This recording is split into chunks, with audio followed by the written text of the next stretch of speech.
ગીર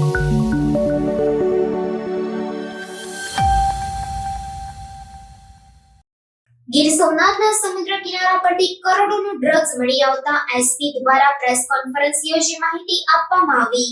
ગીર સોમનાથના સમુદ્ર કિનારા પર ડ્રગ્સ મળી આવવાનો મામલો એસપી મનોહરસિંહ જાડેજાએ યોજી પ્રેસ કોન્ફરન્સ। ધામરેજ બંદર નજીક 5.30 કરોડનું ચરસ મળી આવ્યું। છેલ્લા 2 વર્ષમાં સમુદ્ર કિનારેથી 25 કરોડનું બિનવારસી ચરસ મળી આવ્યું। મોટા ભાગે પાકિસ્તાન, ઈરાન, અફઘાનિસ્તાનથી ચરસ આવતું હોવાની આશંકા। ડ્રગ્સ માફિયાઓ દ્વારા સમુદ્રમાં ફેંકી દેવાયેલ જથ્થો હોવાની આશંકા। 2 વર્ષ દરમિયાન 380 કરોડનું ડ્રગ્સ ગીર સોમનાથ જિલ્લામાં મળી આવ્યું। જિલ્લાના 110 કિલોમીટર લાંબા સમુદ્ર કિનારા પર સર્ચ ઓપરેશન હાથ ધરવામાં આવ્યું। માછીમારોનો ખૂબ સહયોગ મળતો હોવાનો એસપીનો ખુલાસો। ગઈકાલે સૂત્રાપાડાના ધામરેજ બંદર ખાતે પોલીસને એક બાતમી હતી સ્થાનિક આગેવાનો દ્વારા જ કે કોઈ શંકાસ્પદ વસ્તુ ત્યાં દરિયાના કિનારે પડેલી છે।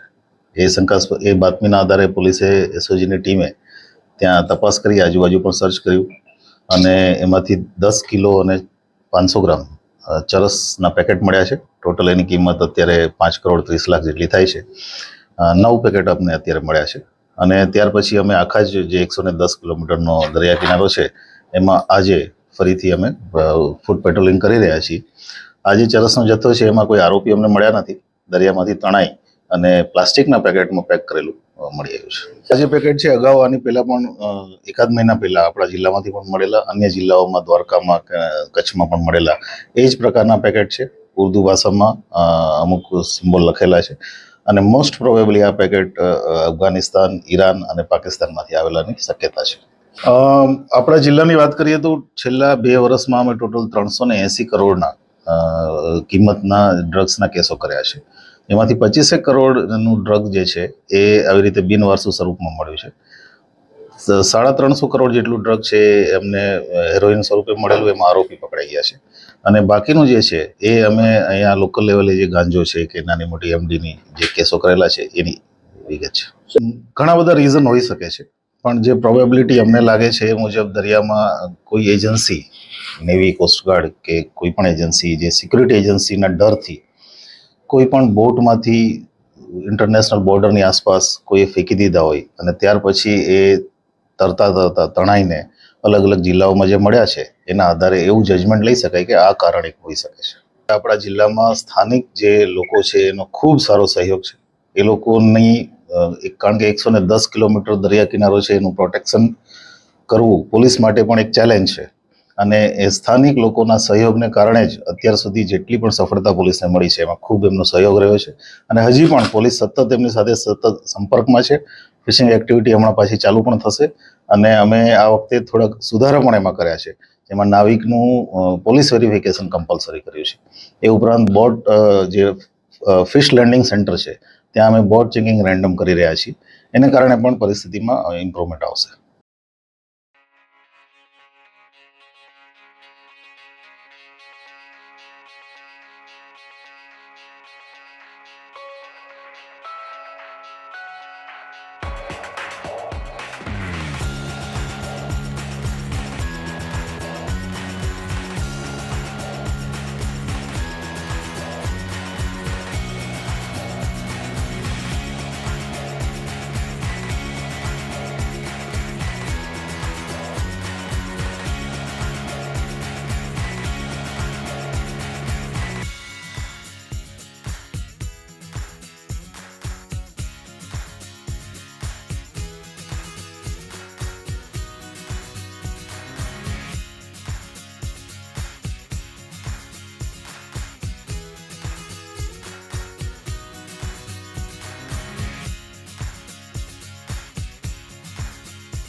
છે।